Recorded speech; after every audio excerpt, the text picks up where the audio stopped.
हमारी प्रॉब्लम ये है, हम पिछले 1 साल से 2 साल से सफ़र कर रहे हैं। एक ही टीचर अवेलेबल है और बार बार हमने कंसर्न अथॉरिटी से बात की, लेकिन उनने बस एक ही बात बोली है कि अभी कॉलेज कमीशन नहीं हुआ। अगर इनका कॉलेज कमीशन नहीं हुआ है तो हमें बताइए इनने एडमिशन क्यों करवाए।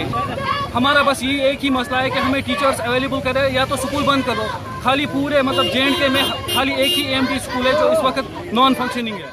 यहाँ हमें 1-2 साल हो गए, मेरा दूसरा ईयर चल रहा है, लेकिन पिछले साल भी हमने बहुत सारे एहतजाज किए। DC को बोला हमने कि हमें इतने मसले हैं, हमारे टीचर ही नहीं है। इस साल भी हमें इसी बात मुखजा करना पड़ता है कि यहाँ पे टीचर ही नहीं है, खाली एक टीचर है। जो प्रिंसिपल है हमारा, वो प्रिंसिपल 1 महीने में 2 बार आता है। ऐसे AMT का खोलना ना खोलना बराबरी नहीं था। अगर इनको कोई फंड्स ही नहीं थे कि इनको ये AMT चलाना था, इनको फंड्स ही नहीं थे, इन्होंने AMT स्टार्ट क्यों किया।